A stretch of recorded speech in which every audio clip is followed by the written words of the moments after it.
ताम्हिणी घाटात थार 500 फूट दरीत कोसळली। पुण्याच्या 6 तरुणांचा भीषण अपघातात दुर्दैवी मृत्यू।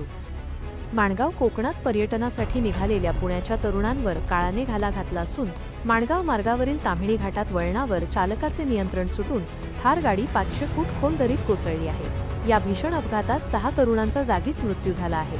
हे सर्व तरुण पुण्यातील खडकवासला आणि उत्तमनगर परिसरातील रहिवासी होते। या घटनेने परिसरात मोठी हळहळ व्यक्त केली जात आहे। पुण्यातील उत्तमनगर येथील हे 6 मित्र सोमवारी मध्यरात्री थार गाडीने MH14HW 7575 कोकण पर्यटनासाठी निघाले होते। मात्र मंगळवारी दिवसभर या तरुणांचा त्यांच्या कुटुंबियांशी कोणताही संपर्क होऊ शकला नाही। त्यांचे फोन लागत नसल्याने पुणे आणि माणगाव पोलिसांकडे मुले हरवल्याची तक्रार दाखल करण्यात आली होती। पोलिसांच्या तांत्रिक तपासात या तरुणांचे शेवटचे लोकेशन ताम्हिणी घाटात आढळले।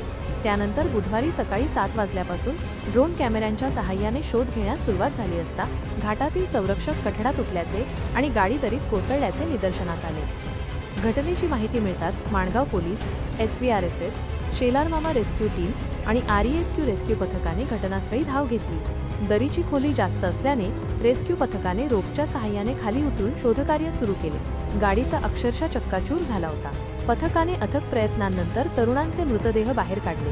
दुर्दैवाने यात 6ही तरुणांचा मृत्यू झाल्याचे स्पष्ट झाले। मृत झालेले सर्व तरुण 22 ते 25 वर्षे वयोगटातील आहेत। अपघातातील मृत तरुणांची नावे साधू गोटे, शिवा अरुण माने, ओंकार सुनील कोळी, महादेव कोळी, प्रथम रावजी चव्हाण आणि पुनीत सुधाकर शेट्टी, सर्वरा, उत्तमनगर, पुणे अशी आहे। एकाच परिसरातील 6 तरुण मित्रांचा असा दुर्दैवी अंत झाल्याने उत्तमनगर परिसरावर शोककळा पसरली आहे। ताज्या घडामोडी पाहण्यासाठी ग्रामीण वार्ता या न्यूज चॅनलला आत्ताच सबस्क्राईब करा।